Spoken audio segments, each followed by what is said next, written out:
Alors, je tiens d'abord à vous remercier d'être venus aussi nombreuses et nombreux. Tout d'abord, une petite excuse. Nous sommes autorisés, nous sommes autorisés, hein, les quatre, à enlever le masque, parce que sinon, pour vous parler, c'est très difficile. Voilà. Tout à l'heure, vous aurez votre revanche, c'est-à-dire que les personnes qui auront une question à poser, elles auront le privilège de pouvoir enlever leur masque. Voilà. Vous n'aurez pas de questions. Mais c'est les questions après, on est bien d'accord. Voilà.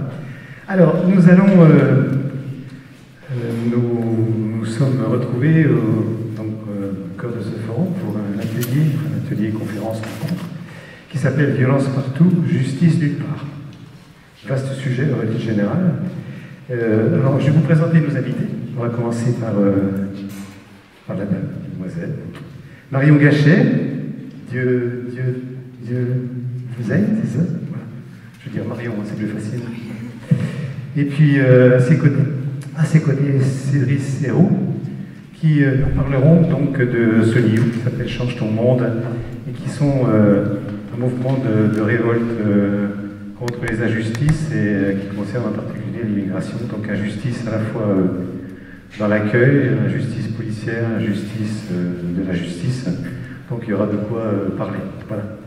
Et puis une autre personne qui devait être en duo mais qui finalement a préféré venir seule, peut-être pour une question de... Vous êtes fâché, non? Pas fâché avec votre compère? D'accord. Donc nous accueillons ce soir Laurent Gaillère, qui devait être en compagnie de Gilles Favarel de Carrick. Mais je crois que vous avez les consignes pour dire toute la vérité, rien que la vérité. Voilà. Deux livres. Un livre, celui de vous deux, enfin de vous trois même, c'est ça? Deux, trois, voilà. On en parlera tout à l'heure. Donc Cédric Hérault, donc Change ton monde. On commencera par ce livre-là et par cette aventure, mais disons que oui, c'est une grande aventure que vous avez vécue.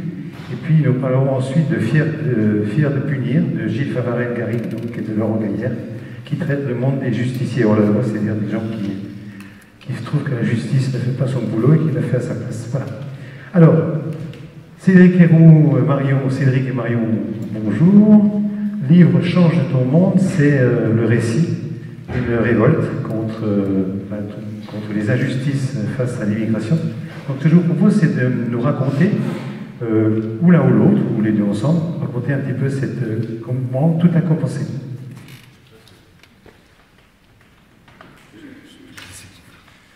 Un, deux. Parce que ça a commencé, c'est ça? Oui. J'avais 2 ans et demi. Et vous avez combien là? J'ai 42 ans et demi. Ah oui, bon, on risque d'être là encore ce soir, alors c'est bien. On va commencer à commencer, enfin, la prise de conscience qu'il ne fallait pas faire de mal aux Noirs, c'est ça? Oui. Je crois que petit, on m'a appris ça à l'école, il me semble. Oui. Souvent je le dis, partager son goûter, ne pas frapper les gens parce qu'ils sont roux, parce qu'ils ont des lunettes, parce qu'ils sont gauchers, parce qu'ils sont noirs, parce qu'ils sont petits, parce qu'ils bégayent. Ça, je pense qu'on l'apprend dès notre plus jeune enfance. Et j'ai l'impression qu'avec le temps qui passe, on s'endurcit, on oublie un peu ces fondamentaux-là. Qu'est-ce que c'est qui est digne, qu'est-ce que c'est qui est moral, qu'est-ce que c'est qui est indigne. Ce qui se passe, c'est que dans la baie de l'Arboya, en fait, on est à la frontière, vous connaissez un peu, donc, la libre circulation des personnes, et cette frontière, on l'oublie, quoi. On passe comme ça sans trop faire attention. On va de Breil-sur-Roya jusqu'à Nice, qui est un village français, une ville française. On passe par Vintimille, on prend l'autoroute et on remonte jusqu'à Nice. En fait, on passe de frontière tout le temps, quoi. On n'y fait pas attention. Et tout à coup, en 2015, il y a des bonhommes gris avec des cravates à Paris qui décident que la baie de l'Arboya ne serait plus la baie de l'Arboya, c'est une vallée frontalière. Et la frontière a été rétablie, le contrôle aux frontières a été rétabli, non pas sur cette ligne entre cette vraie frontière, hein, où on voit ces vieux bâtiments de la douane, etc. La frontière, c'est une bande de 10 km, voire 20 km, qui fait carrément toutes les Alpes-Maritimes.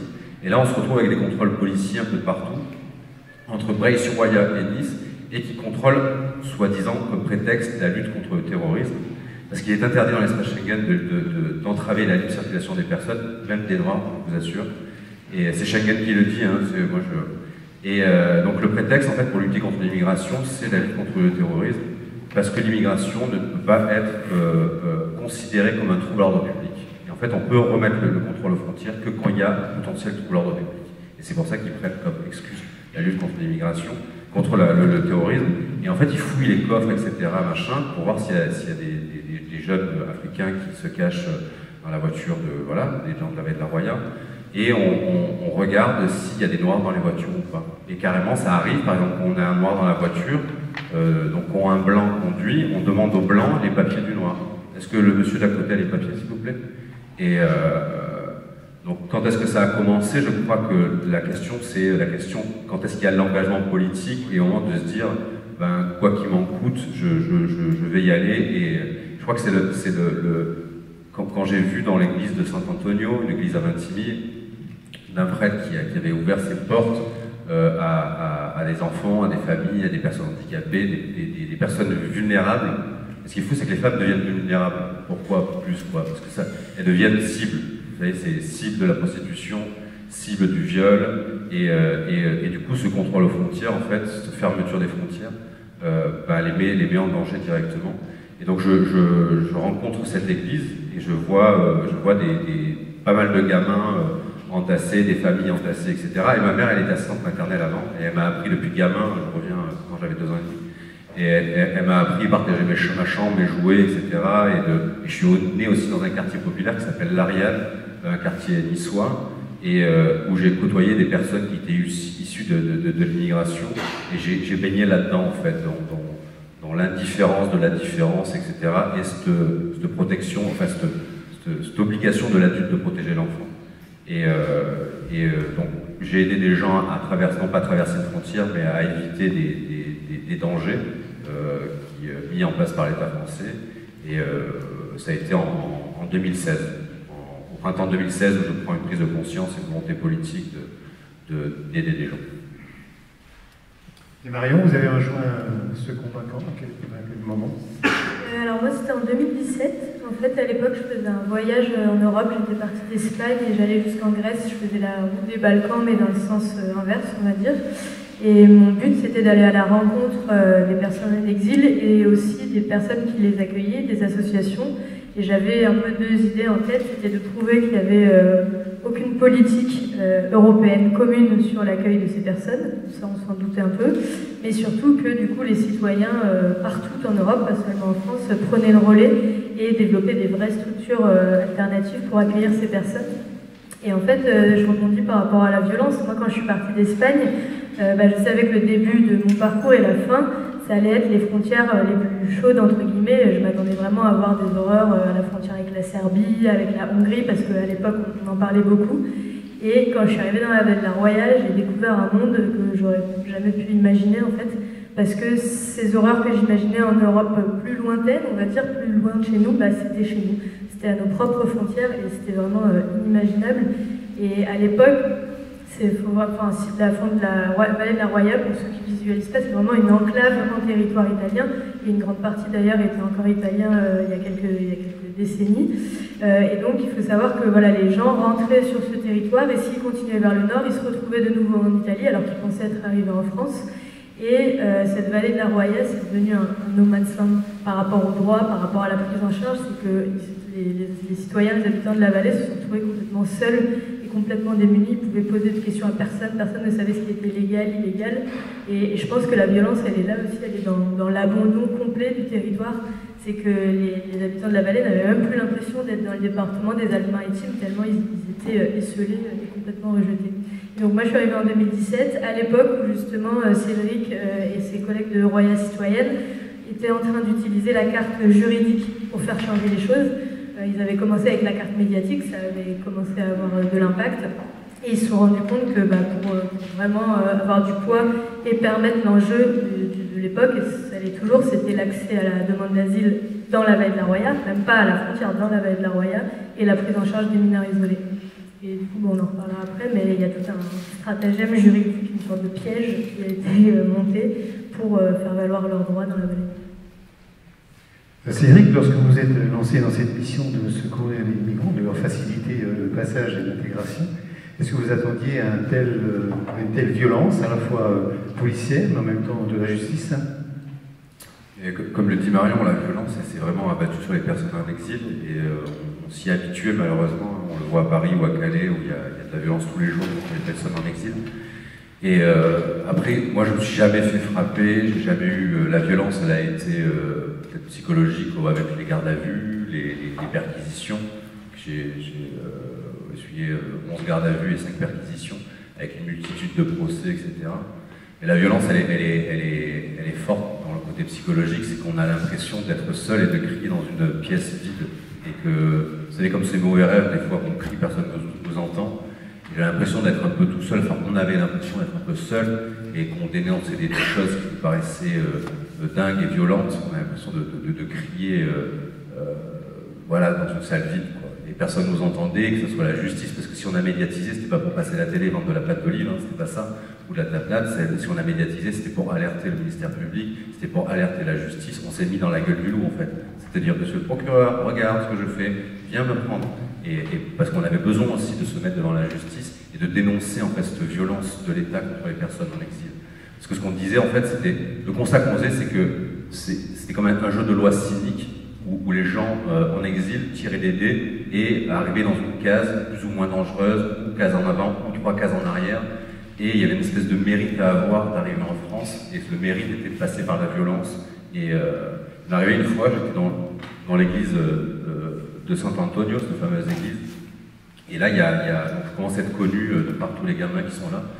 Et là, il y a un groupe de gamines qui viennent me voir, me dit Cédric, s'il te plaît, ramène-moi chez toi. Et chez moi, il y avait trop de monde. J'ai fait attends un peu là, attendez. Et moi, j'avais peur en fait que les gamines prennent des risques et passent par le pas de la mort. C'est un chemin qui passe au-dessus de Menton avec une falaise en contrebas, ou se cachent dans des armoires électriques de train, ou passent par des passeurs, ou acceptent de se faire violer, si on peut appeler ça accepter, pour payer un passage de frontière.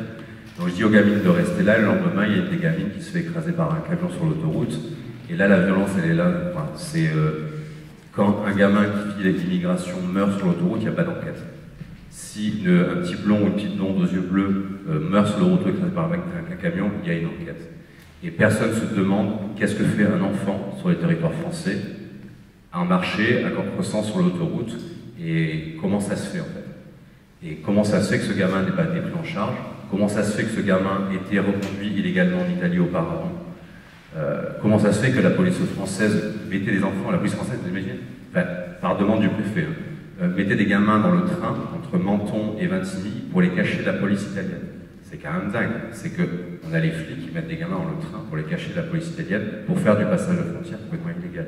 Donc séquestration parce que les gamins sont enfermés entre 4h et 24h, mis dans un train et dégagés sans savoir où ils vont dormir le soir, etc.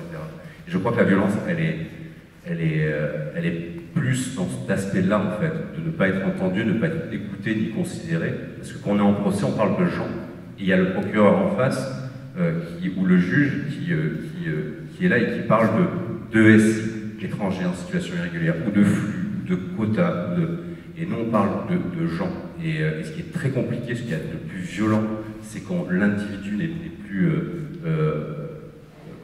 considéré en tant qu'individu, en tant que sa singularité, elle est considérée comme position politique et idéologique. Et les migrants font l'objet en fait d'un outil de propagande idéologue. Et quand on voit par exemple en ce moment, on voit notre ministère de l'Intérieur de dire on va faire un démantèlement à Calais, etc., et qui lui-même met des images violentes, etc., il y a quelques années, on aurait dit ne vous inquiétez pas, on va les mettre à l'abri parce qu'il fait froid, etc.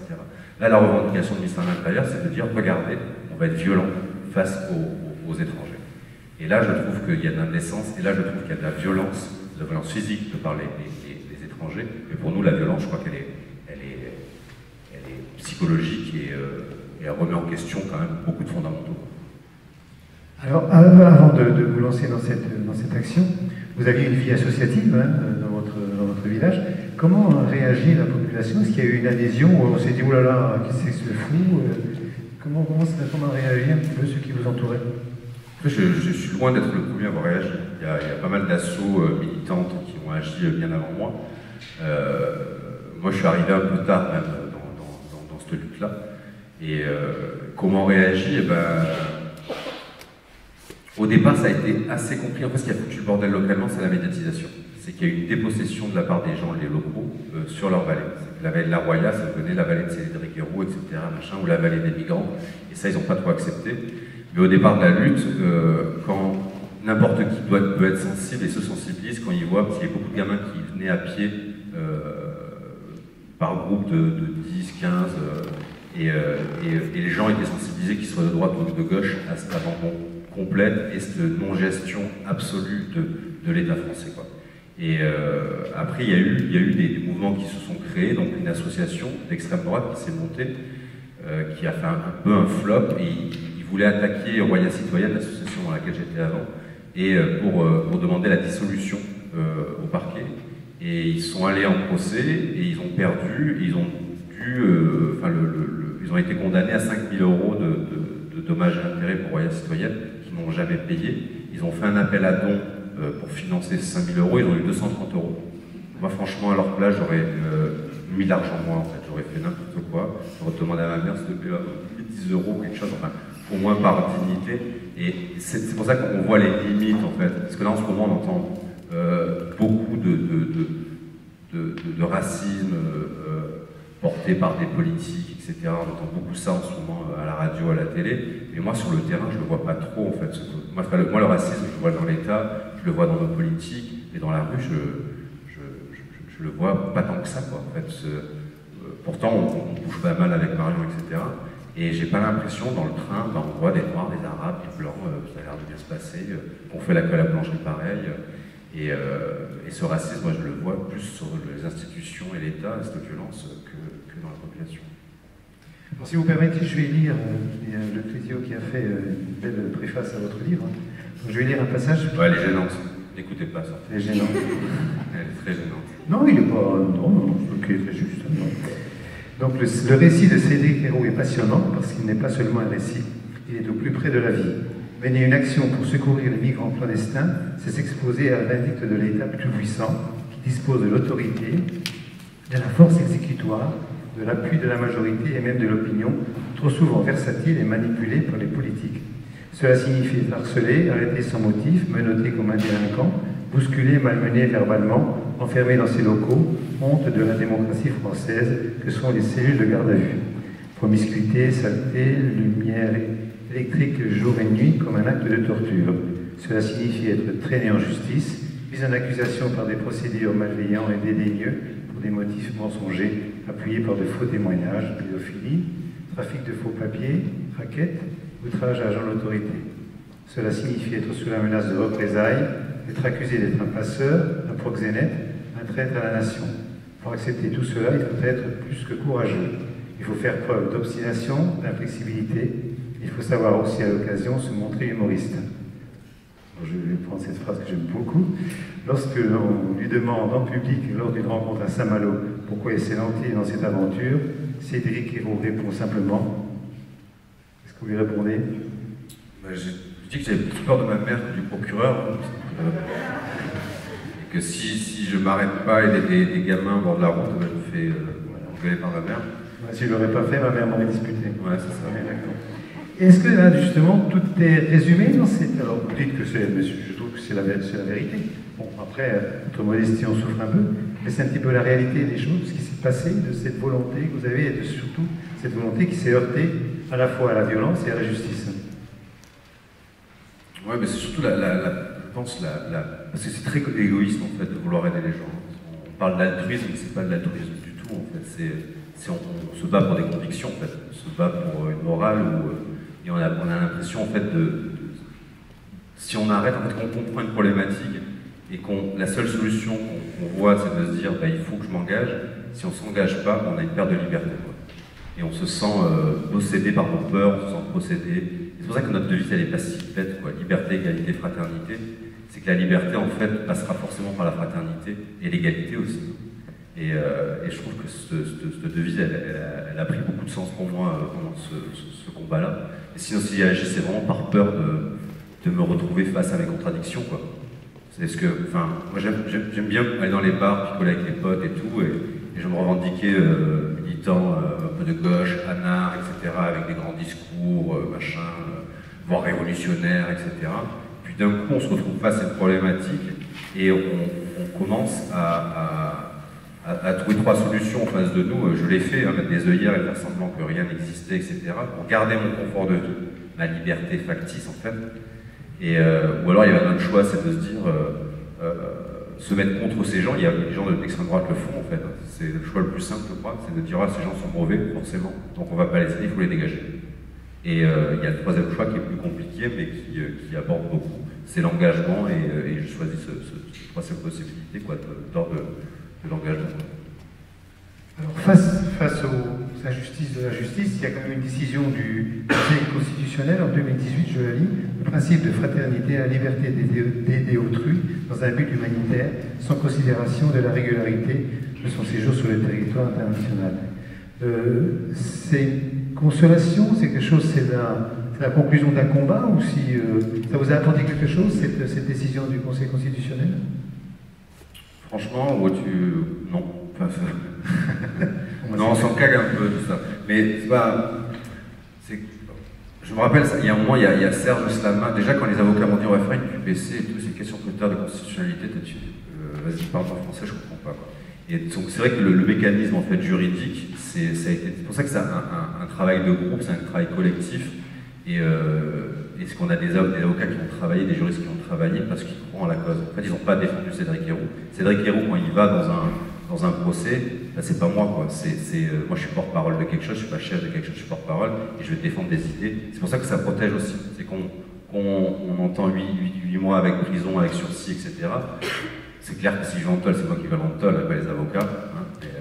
Mais on porte quelque chose et on se sent soutenu et on n'a pas l'impression d'être tout seul. En fait, on n'a pas l'impression d'être condamné. On a l'impression que c'est plutôt les idées qu'on défend qui sont condamnées, plus qu'autre chose. Et cette fraternité mise dans la Constitution, au début je ne comprenais pas bien. Je me disais, mais la devise liberté, égalité, fraternité, forcément c'est dans la Constitution, mais ça l'est. En fait, ce qui se passait, c'est que la liberté et l'égalité étaient à valeur constitutionnelle. Ça veut dire qu'en fait, quand il y a les législateurs qui proposent des lois, les députés, enfin avant c'était comme ça, avant Macron, il y avait des, je ne sais pas si vous vous rappelez, à l'époque où c'était pas que Dieu lui-même qui décidait des lois. En fait, il y avait, on respectait un pouvoir législatif où les députés faisaient des propositions, ça allait au Sénat et après ça allait au Conseil constitutionnel pour voir si ça respectait la Constitution. C'est pour ça que l'extrême droite veut enlever la Constitution, pour faire passer plein de lois qui seraient anticonstitutionnelles maintenant. Et bref, et du coup,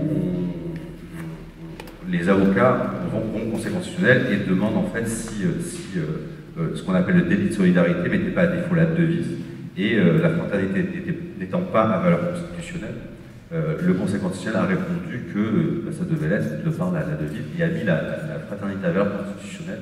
Ça voulait dire que ce qu'on appelle le délit de solidarité mettait à défaut la Constitution. Donc les législateurs ont changé la loi. Et ce qui a permis en fait d'abolir, c'est du bullshit parce qu'on voit très bien que beaucoup de gens sont condamnés encore, seront relaxés en cassation, mais en tout cas en première instance qu'on appelle sont condamnés. Et du coup cette action a fait changer la loi. Pour un militant, bien sûr c'est une grande victoire, quoi, mais dans les faits, ça ne change pas grand chose parce que la question c'est pas. En fait, il ne faut pas croire qu'en changeant dans les lois, en mettant des lois, on va arranger tout le système. C'est pas vrai. C'est comment on va pouvoir l'arranger, c'est le rapport de force qu'on va mettre avec les gens qui interprètent la loi. Et ça, c'est différent, quoi. Et là, il continue. Il y a le président de Emmaüs Royal qui a été condamné il n'y a pas longtemps en cour d'appel et qui va être relaxé forcément en cassation. Mais voilà, tout ça pour dire que voilà, la loi, changer la loi, ça ne sert à rien. C'est toujours le rapport de force en fait, qu'on y met pour défendre une interprétation de cette loi. Je sais pas si c'était clair, moi j'ai rien compris à ce que j'ai dit d'ailleurs. Non, mais alors on vous posera des questions s'il y a des éclaircissements. Hein. Vous avez parlé tout à l'heure de la médiatisation, est-ce que c'est quelque chose qui semble vous gêner? Ou est-ce que ça n'a pas été quelque chose de positif qui vous a permis d'avancer dans votre combat? La médiatisation, oui. Ouais, ça a permis. C'est Hubert, en fait, un vieux militant qui m'a un peu obligé de médiatiser tout ça. Et vous seriez gêné d'être mis en avant? On est écouté par la NASA. C'est ma barbe qui fait ça. Oui, c'est la barbe, oui. Et c'est quoi la question?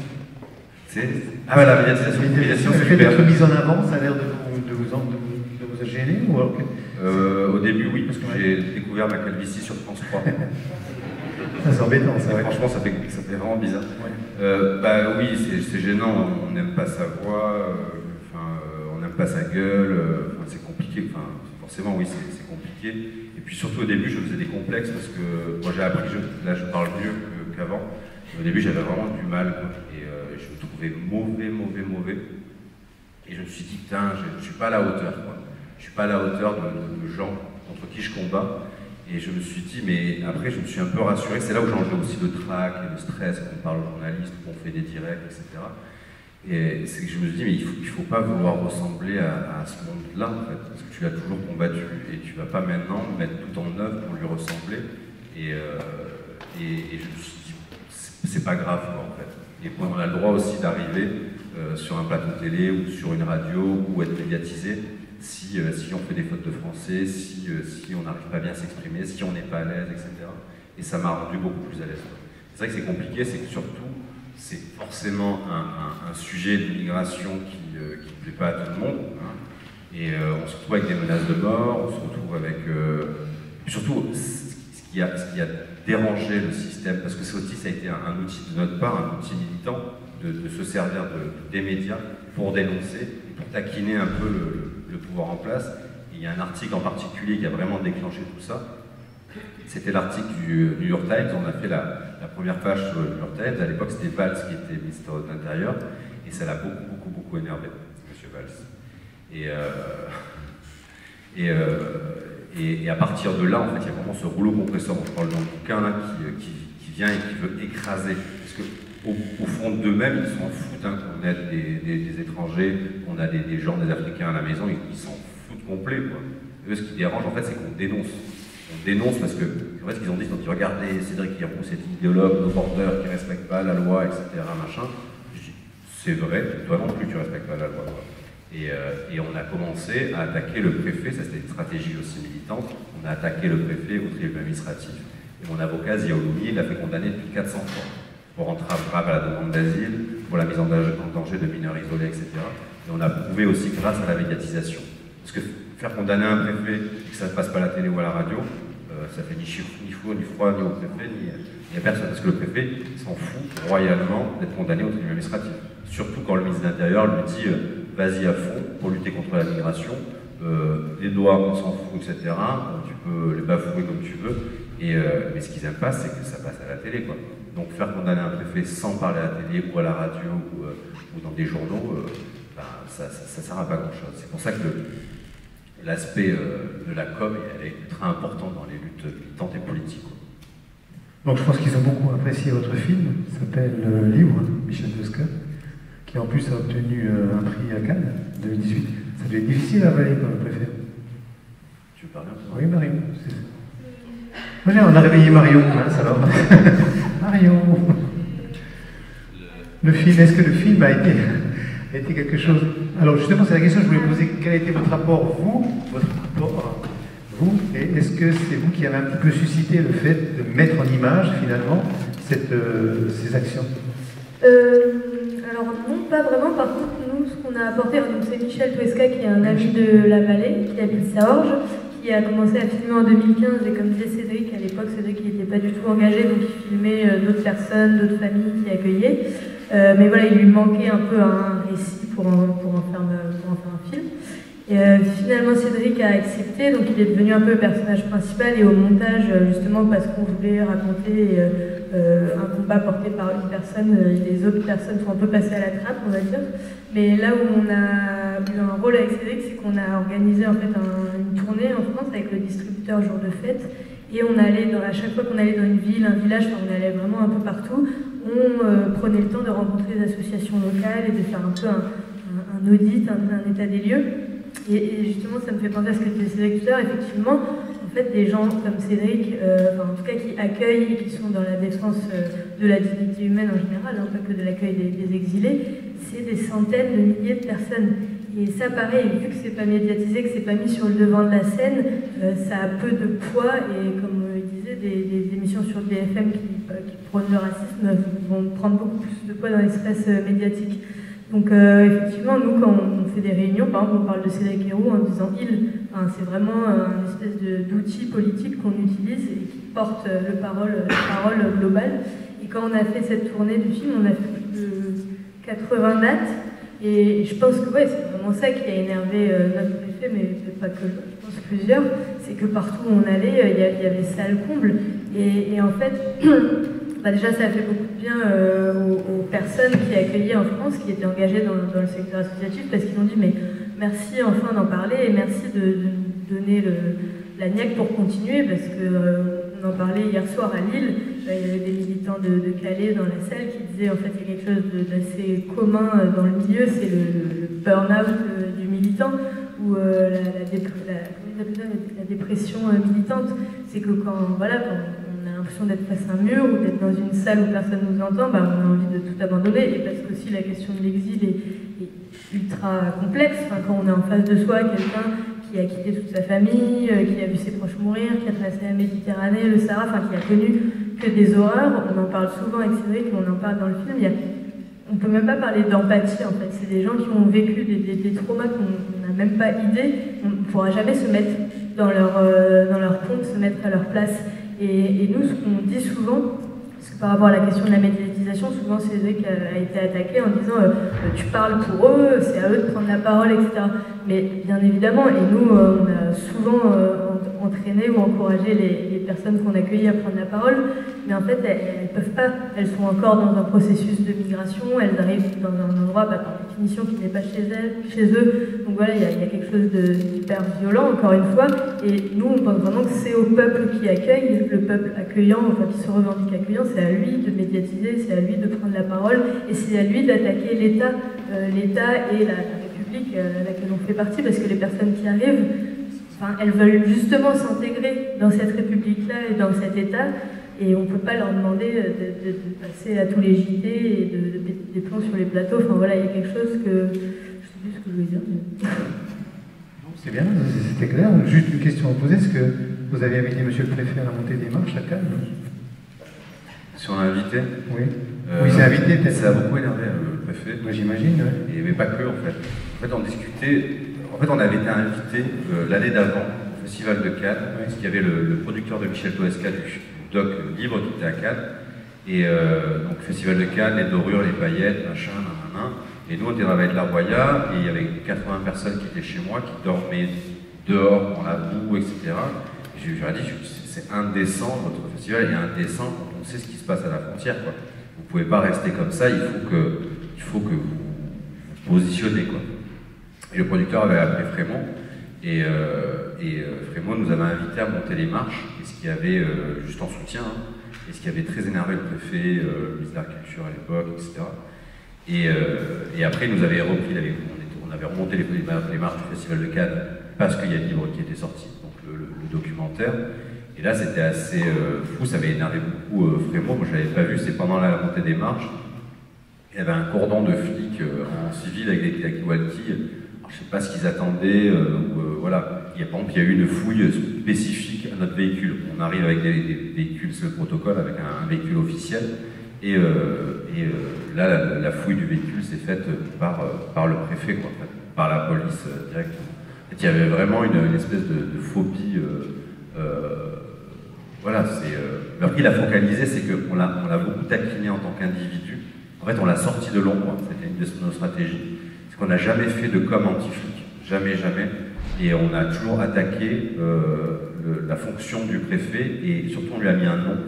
Et on lui a mis un visage, et ça il n'a pas supporté. Il est allé jusqu'à porter plainte contre moi pour un tweet à la con. Et un procès qu'il a perdu d'ailleurs, mais on lui a fait vraiment perdre les pédales parce qu'il s'est retrouvé, il est sorti en fait on a enlevé sa petite casquette, on a enlevé son côté du préfet, etc. Et on lui a donné un nom, une image, on a humanisé en fait la fonction. Et c'est ce qui lui a fait perdre les pédales, quoi. Et vraiment quoi. Alors dernière question, parce qu'on va aussi passer la parole, donc ils sont endormis, ils ont pas ça. Où est-ce qu'on en est aujourd'hui?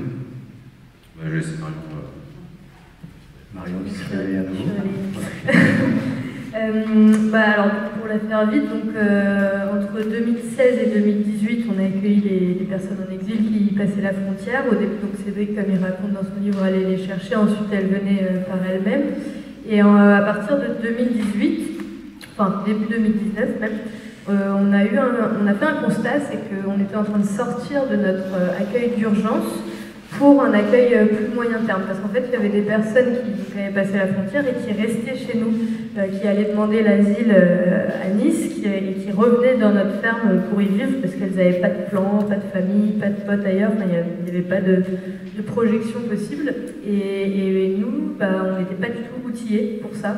Parce que c'est pas la même chose d'accueillir des personnes pour une nuit, une semaine, voilà, avec juste les premiers soins, l'accès à la demande d'asile, donner à manger, etc., que de vivre avec des gens.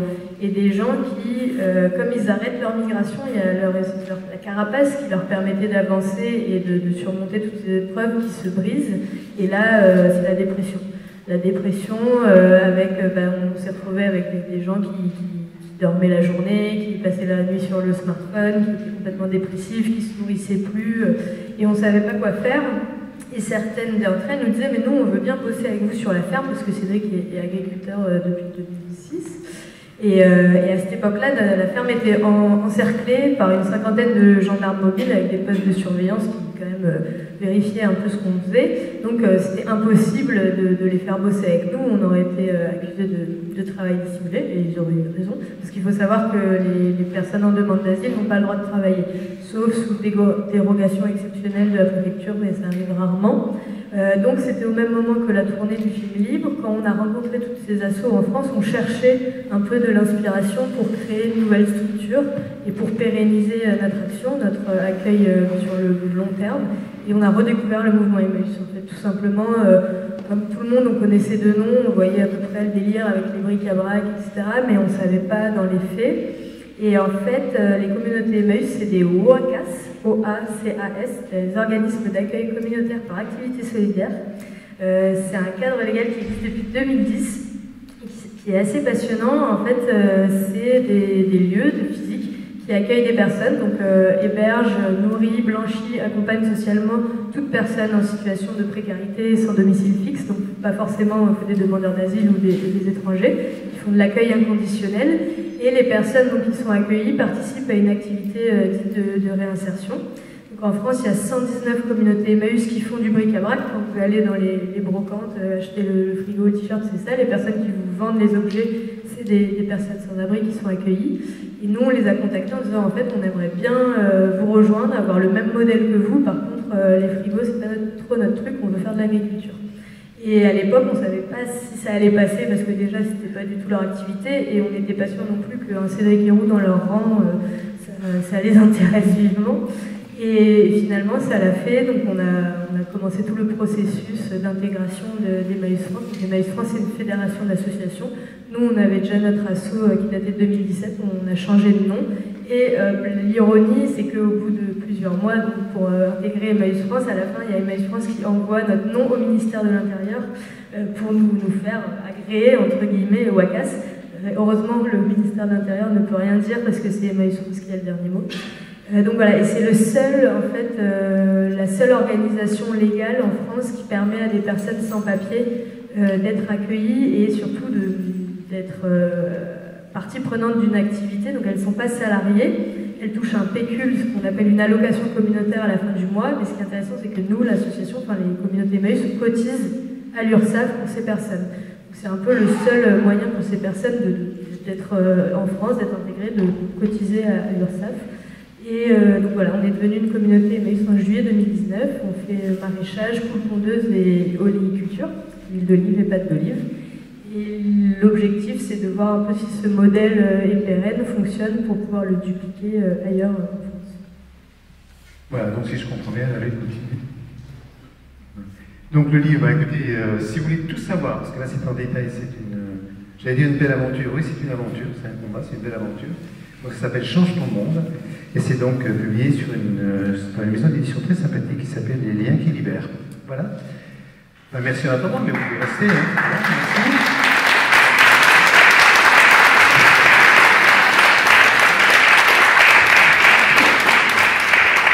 Alors je vous propose qu'on regroupe ensuite les questions pour l'ensemble des trois participants. Maintenant, nous allons accueillir Laurent Gaillard qui est venu sans son camarade Gilles Favarel. Vous l'avez laissé à l'école. Est-ce que vous êtes tous les deux chercheurs au CNRS, c'est ça? Donc Gilles, lui, travaille plus particulièrement sur les questions de déviance, de politique et de justice à partir d'enquêtes menées notamment en Russie. Voilà, si je me trompe pas. C'est écrit en bas, donc si c'est pas de ma faute, si je me trompe, c'est la faute de l'éditeur.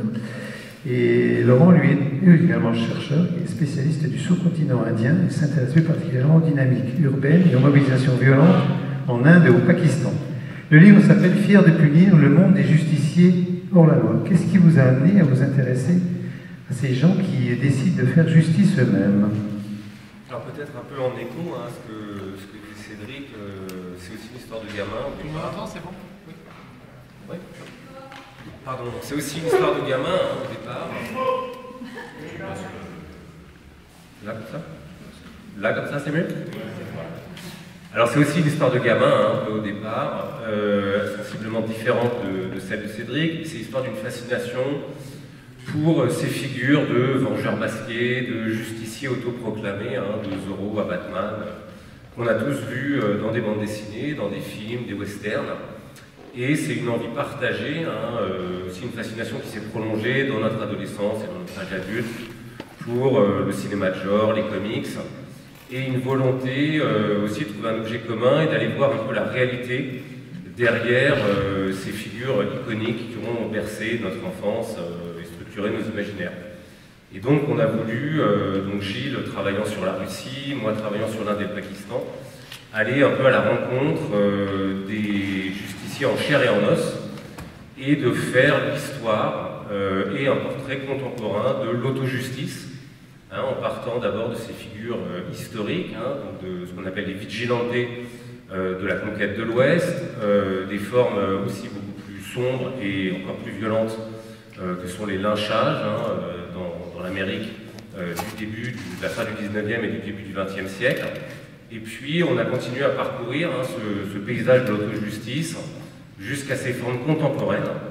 Et là c'est aussi l'histoire d'une découverte avec un foisonnement en fait, de justiciers, hein, parce qu'ils sont bien réels, ils prospèrent sur un certain nombre de contextes, aussi à la faveur des réseaux sociaux, hein, qui leur donnent une nouvelle plateforme, qui leur permet de s'organiser, et là où on voit un croisement aussi avec la lutte de Cédric et Marion, hein, c'est qu'une des causes, ces justiciers ont tendance, hein, historiquement, à être assez marqués plutôt à droite, hein, c'est plutôt des acteurs assez réactionnaires, et on retrouve aujourd'hui une des grandes causes défendues par ces justiciers, bah, c'est la lutte contre les migrants, et la tentative de se substituer à la police pour capturer, voire punir les migrants par eux-mêmes. Une autre grande cause, c'est la lutte contre la pédophilie, qui elle aussi prospère sur les réseaux sociaux. Alors pourtant, se faire justice par soi-même, c'est pas assez vieux comme le monde, hein, la loi du talion, œil pour œil, dent pour dent, c'est pas nouveau. Certes, mais là, c'est bien une réponse, hein, depuis les formes historiques de la conquête de l'Ouest, c'est une réponse aux défaillances de la justice moderne, d'une part, hein, avec cette idée que la justice est laxiste, trop lente, trop distante des citoyens, qu'en fait elle protège plus souvent les délinquants, les criminels que les victimes. Hein, donc il y a vraiment la volonté, selon la formule consacrée, de se faire justice soi-même, de pallier les déficiences de la justice. C'est aussi une réponse à une autre caractéristique de la justice moderne qui tend à occulter la punition en mettant fin aux cérémonies punitives. Hein. C'est la fameuse formule de Michel Foucault dans Surveiller et punir. La justice pénale moderne a une honte à punir, et ça, en fait, le titre « Fier de punir » répond à ça. Au contraire, les justiciers autoproclamés, eux, ils sont fiers de punir, ils le font fièrement, ils le font publiquement, hein, et donc ils renouent avec les cérémonies punitives d'antan. C'est évidemment le propre du lynchage, où on recrée justement des espèces de rituels punitifs spectaculaires, sanglants, associant le public, et donc donnant lieu à une effervescence punitive. Et c'est ce qu'on retrouve sur les réseaux sociaux, hein, les justiciers russes sur lesquels travaille Gilles, hein, systématiquement filment leurs exactions, hein, en s'attaquant à ce qu'ils identifient comme des délinquants, buvant sur la voie publique, causant du tapage nocturne, et ils vont systématiquement filmer leur raid, comme ils les appellent, leur safari, et immédiatement diffuser le contenu de ces films sur Internet, sur des chaînes YouTube qui ont des centaines de milliers d'abonnés, hein, au point que ça devient un business, hein, un vigilante show, comme on l'appelle, qui leur permet de prospérer. C'est aussi l'auto-justice est devenue, hein, une affaire très lucrative.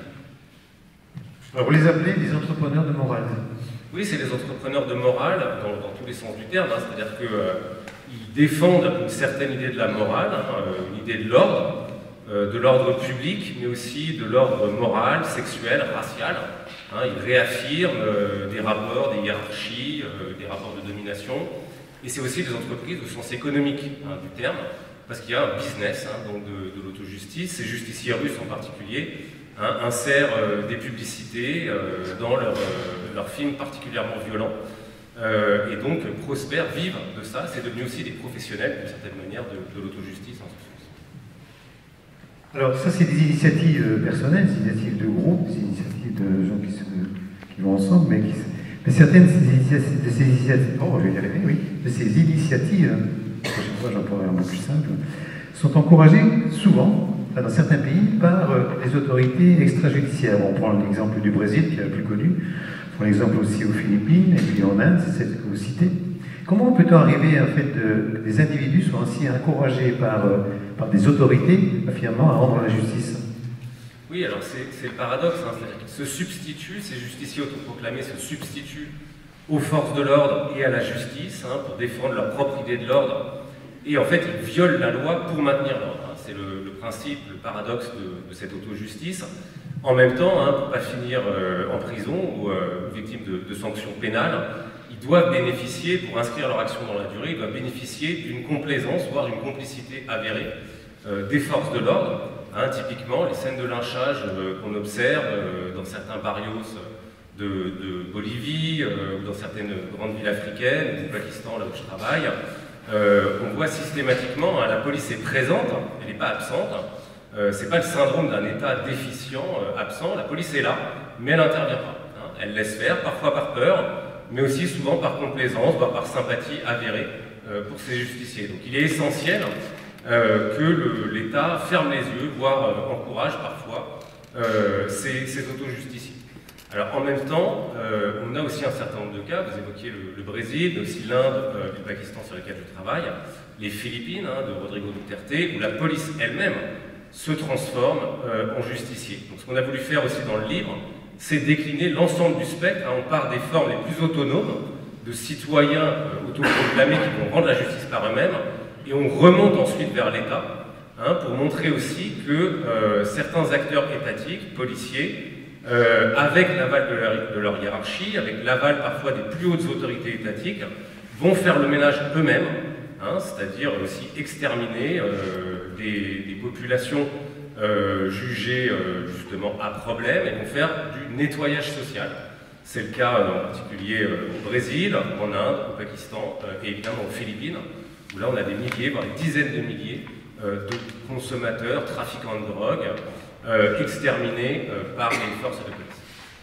Alors, vous parlez donc beaucoup de l'étranger. Est-ce que vous craignez que ce que vous appelez la prophylaxie, je dirais, l'autojustice, hein, elle se répande en France aussi? Est-ce qu'on a déjà des cas, des exemples d'autojustice?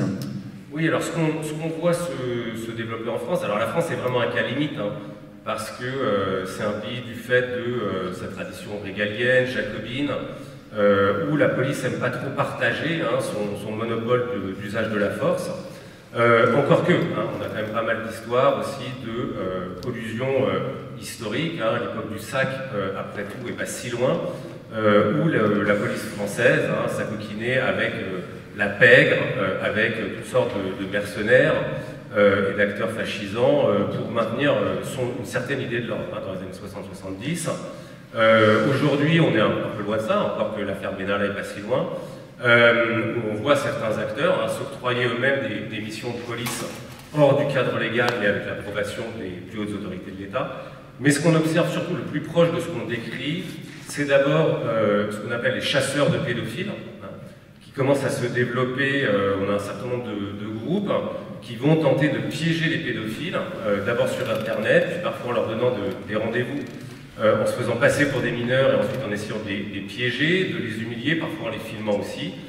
Et puis on a aussi, alors là encore, en écho aux luttes de Cédric et Marion, des tentatives, par exemple à Calais, de groupes plutôt affiliés à l'extrême droite, de se transformer en chasseurs de migrants, en faisant écho là, à des initiatives alors beaucoup plus dures qu'on constate dans certains pays d'Europe de l'Est, en particulier en Bulgarie. Alors en France, on a simplement des frémissements pour l'instant, mais ils sont quand même suffisamment préoccupants pour qu'on s'y intéresse. Est-ce qu'il y a, vous en parlez, c'est quelque chose de très étonnant, vous faites un lien entre l'autojustice et la chasse? Oui, parce que, alors, on a, donc historiquement, dans tous ces mouvements, on retrouve souvent des chasseurs, souvent des savoirs issus de la chasse, donc des savoirs synégétiques, de la traque, le vocabulaire. On le retrouve, alors les chasseurs de pédophiles, c'est particulièrement exemplaire. Ils parlent de piéger les pédophiles, ils se définissent eux-mêmes comme des chasseurs. Le modèle, en fait, de cette chasse aux pédophiles vient d'émissions télévisées américaines et britanniques, qui s'appellent notamment To Catch a Predator. Donc il y a bien cette idée de partir traquer les prédateurs sexuels et de les piéger en utilisant les techniques de la chasse. En Afrique de l'Ouest, sur une modalité totalement différente, on a des confréries de chasseurs qui ont aussi été mobilisés du fait de leur savoir synégétique dans l'assistance de la force publique, dans des missions de sécurité publique pour épauler les forces de police. Vous utilisez une phrase à un moment donné, vous dites l'autojustice est une forme bon marché de maintien de l'ordre, c'est inquiétant. Oui, alors bon marché dans plusieurs sens, c'est-à-dire que cette autojustice qui semble par certains côtés extrêmement archaïque, je le disais, renouant avec des cérémonies punitives d'antan, avec des formes de violence qui peuvent sembler à l'encontre des formes de rationalisation, de civilisation des sociétés contemporaines, sont en fait réellement très contemporaines, et notamment très contemporaines du moment néolibéral, d'un moment de retrait de l'État, et en particulier de désengagement de l'État, de la sécurité publique, en particulier dans les zones rurales, y compris en France, où on voit les forces, les gendarmes en l'occurrence, se retirer d'un certain nombre de communes, et donc émerger et encourager en fait la participation citoyenne au maintien de l'ordre, pour aussi économiser le fardeau du maintien de la sécurité. Donc il y a ce côté bon marché, il faut l'entendre aussi comme une manière de sous-traiter le fardeau économique du maintien de l'ordre, de la sécurité, aux citoyens. Mais c'est aussi des formes bon marché, parce qu'elles sont sous-traitées par des amateurs qui sont prompts au débordement en tout genre, et qui vont généralement donner lieu à des bavures systématiques. Est-ce que vous pensez justement que cette justice a des chances de gagner tout le monde, ou si on peut trouver des moyens pour permettre de limiter en fait ces actions? Oui, les moyens, alors on le voit bien en France, c'est-à-dire qu'on sent bien qu'un État, justement, avec une tradition régalienne aussi forte, je le disais, constitue quand même un rempart contre ces tentations. Et en même temps, c'est là que le cas limite français est quand même intéressant, c'est-à-dire que je reviens sur la question des chasseurs de pédophiles, mais on voit bien que les réseaux sociaux, à la fois, offrent de nouveaux outils, de nouveaux publics, et que les formes, ce qu'on appelle les formes de naming and shaming, d'humiliation sur les réseaux sociaux, mettent l'autojustice vraiment à la portée de toutes les bourses. C'est aussi en ça que l'autojustice est vraiment une forme bon marché de maintien de l'ordre et de punition. Et contre ça, on voit difficilement ce qui pourrait interrompre et stopper l'essor de ces pratiques. Juste une petite question, ou alors j'ai pas lu peut-être, ou ça m'a échappé. Vous n'évoquez pas le cas de Ku Klux Klan? Alors on l'évoque un petit peu, mais là on en parlait aussi avec Cédric, on a l'autojustice est parfois à la frontière de différentes pratiques, le pogrom, les ratonnades. Nous, ce qui nous intéresse, c'est quand même essentiellement des groupes organisés dont la mission principale est le maintien de l'ordre ou la punition. Dans le cas du Ku Klux plan, il nous semble qu'il s'agit plutôt de violences racistes qui répondent à voilà, un ordre de fait assez un peu spécifique. Est-ce que, dernière question, et puis on donnera la parole au public, est-ce qu'il s'agit véritablement d'une défaillance de la justice? Il s'agit d'une perception de défaillance de la justice, parce que quand on regarde les chiffres, c'est-à-dire qu'effectivement, quand on parle de l'Inde, du Pakistan, systématiquement, les arguments invoqués par nos enquêtés, c'est effectivement la lenteur de la justice, le fait que les dossiers s'accumulent, les années qu'il faut attendre pour obtenir une condamnation de criminels, de violeurs, de voleurs. Bon, on retrouve des discours similaires en France, c'est aussi le discours de la police. Et la critique qui monte de la justice au sein de l'institution policière française. Donc, cette critique, je pense qu'on peut la faire sur toutes les latitudes. Il s'agit essentiellement d'une perception. Donc, c'est difficile, si vous voulez, d'objectiver.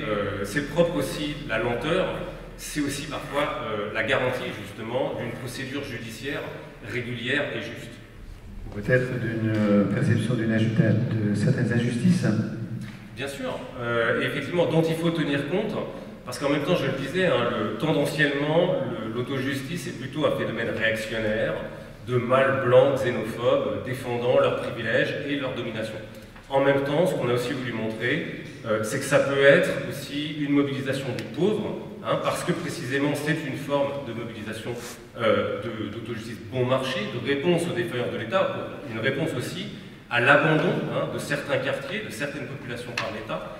Et donc, le sentiment des populations fragilisées, y compris par les réformes néolibérales, de vouloir prendre son destin en main, de défendre la communauté, de défendre son quartier, au nom de valeurs communautaires. Et donc là, on retrouve aussi une justice, une tentative d'instaurer une justice populaire pour rendre la justice aux mains et au nom des dominés.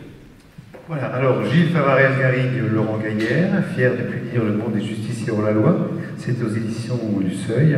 Et je voulais vous offrir un petit florilège d'Emmanuelle Perroux, qui est avocate au bureau de Paris, docteur en droit, qui a écrit dans la Gazette du Palais « Il était une fois », c'est une petite fable, « Il était une fois, dame violence et dame justice, ces deux femmes ne s'aimaient guère, se toisaient, se jaugeaient.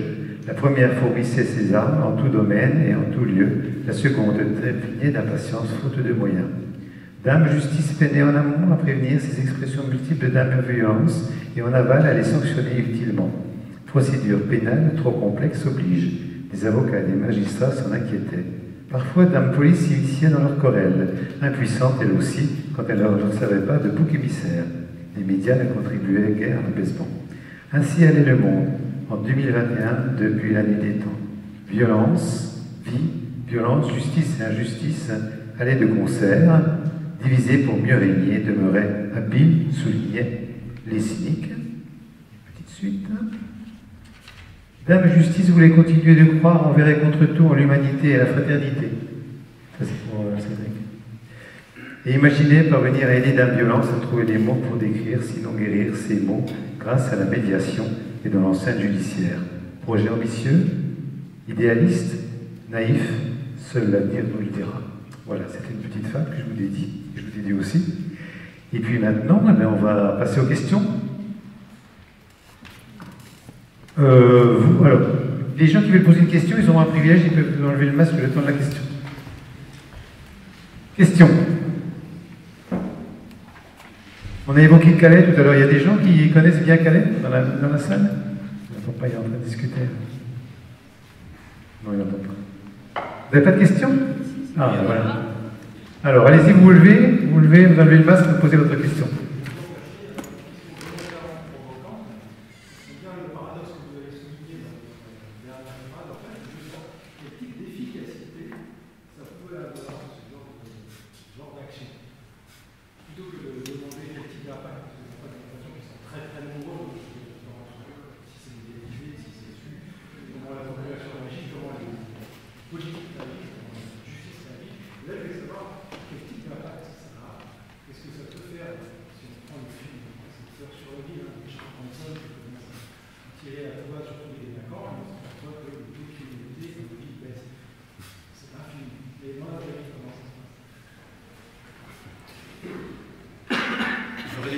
Si vous voulez, en termes de quantification, d'amélioration de la sécurité publique, ce que je crois, hein, c'est que quand même, ces groupes sont quand même voilà, naturellement enclins à l'erreur judiciaire. Hein. Et ce que les Américains appellent le due process, voilà, quand même ses vertus, hein, c'est qui permet, en termes d'administration de la preuve, en termes de droit de la défense, hein, de quand même plus protéger les plus vulnérables. Voilà, donc ce qu'on observe, c'est que cette justice, alors je ne pourrais pas vous répondre, si vous voulez, en termes d'impact quantitatif sur la réduction de la criminalité. Ce que je peux vous dire, c'est que systématiquement, cette auto-justice, elle s'attaque essentiellement aux catégories les plus vulnérables de la population. C'est pas un hasard, parce que les justiciers calculent justement qu'ils s'attaquent aussi à des populations sans défense, hein, que personne ne va défendre. Donc c'est les étrangers en priorité, les migrants, hein, ce qu'on retrouve systématiquement, les minorités raciales ou sexuelles, et donc l'impact, il est là aussi, c'est-à-dire de réaffirmer des dominations, de réaffirmer des inégalités et des violences sociales préexistantes. Ça ne fait pas un monde meilleur. Oui. Est-ce que dans les justiciers, on voit beaucoup d'anciens policiers? Je pose cette question parce que souvent, quand on entend la police, on dit que la justice ne fait pas son travail. Nous, on fait le travail et quand on va devant la justice, il y a rien. Est-ce qu'on retrouve ce sentiment-là dans les justiciers? C'est très variable, hein, parce qu'il y a quand même dans les groupes contemporains, ça varie en fonction des pays. Ce qu'on retrouve, c'est souvent, alors c'est le lien avec les chasseurs, on retrouve souvent des gens avec des savoir-faire violents. Hein. Donc ça peut être des chasseurs, ça peut être des policiers, c'est souvent aussi des acteurs d'extrême droite. En Russie, typiquement, c'est souvent des skinheads reconvertis dans la chasse aux pédophiles, hein, qui tentent aussi de se refaire aussi une crédibilité politique à partir de cette cause. La pègre, hein, également. Et puis alors il y a, simplement pour ajouter une chose, hein, ça j'en ai pas du tout parlé, mais il y a aussi quand même une féminisation, une présence féminine dans ces acteurs. Hein. C'est essentiellement un monde masculin, mais pas que. Hein. Et notamment en Inde, on a des travaux extrêmement intéressants sur des femmes qui vont, dans les bidonvilles de Bombay par exemple, punir les violeurs, punir les maris violents, punir les patrons exigeant des faveurs sexuelles de leurs employés. Et alors là, pour le coup, ça a un impact, je dirais, relativement positif. Enfin, elles ne font pas que ça, malheureusement, elles vont aussi s'attaquer à leurs voisins musulmans. Donc ça, c'est toute leur ambivalence. Mais enfin, elles vont obtenir des résultats concrets, là, pour le coup, en matière de sécurité pour les femmes dans le milieu domestique ou dans le milieu professionnel. Il ne faudrait pas que cela vous donne des idées, hein. Oui. Alors, ma question, elle s'adresse plus à Cédric et Marion. Merci de nous avoir partagé votre histoire. Moi, ce qui m'interroge un peu, c'est que c'était 2015, 2016, 2017, donc c'était un gouvernement de gauche. Voilà, c'est pas ce que j'imaginais des valeurs de gauche. Quel constat vous en faites aujourd'hui? Avec Marion, on bouge pas mal dans pas mal de villes, etc. Et on a fait un constat, c'est que toutes les associations, c'est pas que les associations militantes dites pro-migrants, etc., machin, mais toutes les associations ont des problèmes avec leur municipalité. Et ce qui est assez dingue, c'est que des fois, il y avait des meilleurs rapports avec des politiques de droite, des mairies de droite que des mairies de gauche. Il y a une espèce de concurrence. On est parti, j'ai l'impression, dans une politique électoraliste, une politique de prendre le pouvoir à tout prix, et de voir les politiques de gauche, de voir comme des solutions alternatives de politique de terrain, de politique populaire, comme un potentiel ombre, en fait. On peut faire de l'ombre à des mairies, etc. Et au cas, je ne connais pas beaucoup d'assauts militantes aidées par les municipalités. Après, la gauche, je crois qu'on... Enfin, je sais pas, mais en tout cas, moi, je suis très déçu. Donc, s'il y a 50% des gens qui vont plus voter, c'est qu'il y a des raisons. Si la droite passe au pouvoir, l'extrême droite passe au pouvoir, ben c'est qu'il y a des raisons aussi. Mais ce que je vois dans la vie politique militante, et là j'ai vraiment envie de travailler là-dessus, en fait, c'est de redonner envie aux gens d'être militants, parce que être militant, c'est de faire de la politique de terrain, et c'est comparable aux gens qui sont leur justice eux-mêmes. Quand tu le disais, j'ai l'impression parce que nous, ce qu'on a fait aussi, c'est un peu on s'est dit, tiens, il manque une justice, mais je sais pas, peut-être que tu Voilà, je pose une question, je triche, je passe avant. Parce que j'ai l'impression que nous, on avait besoin de justice et qu'on a combattu avec les armes de l'État, hein, la médiatisation, l'espace juridique pour une action politique. Et après, c'est une action de justice non violente. Mais ça y ressemble aussi d'un groupe de potes qui se disent là, c'est pas normal, j'ai envie de faire la justice moi-même. J'ai rebondi. Je sais pas si j'ai bien répondu, je pense mal. Il n'y a pas d'espoir, voilà, c'est la question. Oui, non, la différence avec les justiciers, c'est qu'effectivement, enfin nos justiciers, c'est qu'eux violent la loi pour maintenir l'ordre. Hein. Et effectivement, voilà, veulent délibérément sortir du cadre légal pour défendre leur idée de la justice. Ça, c'est quand même. Je suis un peu sorti de mon cadre légal aussi. Oui, bon, effectivement. T'es un peu un justicier. Une sorte de hors-la-loi, hein, ouais. Robin des Bois. Robin des Bois plutôt, oui, c'est plus facile, ouais, c'est vrai. D'autres questions? On a encore un petit peu de temps. Hein. Oui. Ah, ça fait du bien. Hein.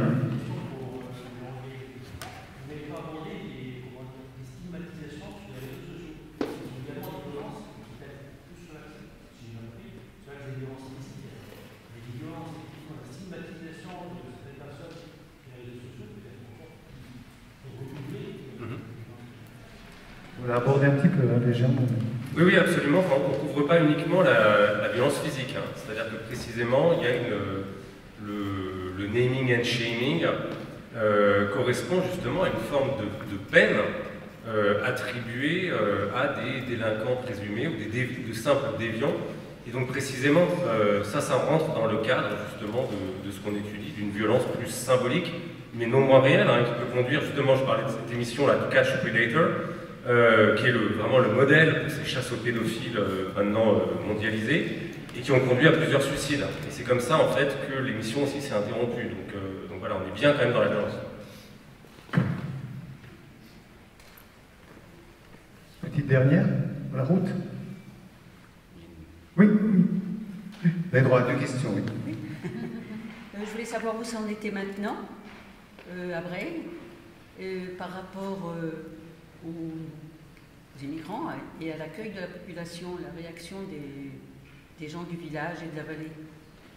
Comment est-ce que vous vivez avec eux? Alors par rapport à la frontière, il y a... Attendez, je voudrais juste rappeler qu'il y a quand même eu la tempête Alex, qui a dû vous apporter aussi des interventions, je ne sais pas, comment est-ce que tout ça s'est incorporé? Alors sur l'actualité de la frontière, il faut savoir qu'il y a toujours des gens à Vintimille. En fait, il faut savoir que depuis 2015, il y a des gens qui sont bloqués à cette frontière, mais tout le monde passe. C'est aussi pour ça qu'il y a quand même tout un aspect de la communication de la part de l'État, à faire croire qu'on bloque les frontières, à faire croire que ça marche, parce que ça ne marche pas. En termes de nombre, c'est quand même pas la même ampleur. Là, en ce moment, tous les soirs, il y a entre 100 et 150 repas qui sont distribués à Vintimille, alors qu'à l'époque, en 2017, je ne me souviens plus, mais c'est monté jusqu'à au moins 1000. Donc voilà, c'est pas la même ampleur. Donc, à l'époque, on avait déjà senti une vraie diminution du nombre de personnes, tout simplement au moment où il y avait plus de sauvetage en Méditerranée. Et ça, l'impact était évident, c'est-à-dire que le nombre de personnes a été divisé par 5, et donc le nombre de personnes qui arrivaient chez nous aussi. Et oui, parce qu'avec l'association, en gros maintenant, il y a eu quelque chose, on en parle souvent entre nous, il y a eu un effet un petit peu par rapport à la population qui accueille. Donc en 2016, il y avait vraiment énormément de gens dans la vallée qui accueillaient, et comme dit Cédric, il n'était pas le premier, avant lui, il y a eu vraiment du monde. On prend souvent l'exemple de Saorge, qui est un tout petit village où il y avait pratiquement une personne sur 2, selon les chiffres, qui accueillait. Mais ce qui s'est passé, c'est qu'il y a eu un effet un petit peu pervers, entre guillemets, du fait que nous, on se constitue en association et qu'on se professionnalise, entre grands guillemets, avec notre accueil à la ferme, parce que finalement, on avait les ressources, on avait des dons alimentaires, on avait des tentes, on avait des bénévoles, on avait des outils juridiques, on avait le lien avec la gendarmerie locale. En fait, on était à plein temps, quoi. On bossait tellement sur cette question qu'au bout d'un moment, les gens qui accueillaient, eux, dans la vallée, ils préféraient littéralement déposer les gens devant notre ferme plutôt que de les accueillir chez eux. Et ça rejoint un peu aussi ce que je disais tout à l'heure sur la dépression militante et le burn-out militant, c'est que voilà, des individus qui étaient seuls ou avec leur famille, qui devaient tirer les rideaux, qui avaient peur de se faire virer si on apprenait qu'ils hébergeaient des gens. Enfin voilà, il y avait une pression, un harcèlement. Ces gens-là, quand ils ont vu que nous, on était outillés et qu'on développait cet accueil-là, ça les a aussi soulagés. Donc aujourd'hui, les gens ne passent plus dans la vallée de la Roya, les exilés, enfin, en tout cas beaucoup moins qu'avant. Les médias ont souvent fait un peu un amalgame en disant que comme la Roya était bloquée, maintenant les demandeurs d'asile passaient par le Briançonnais, qui est beaucoup plus au nord.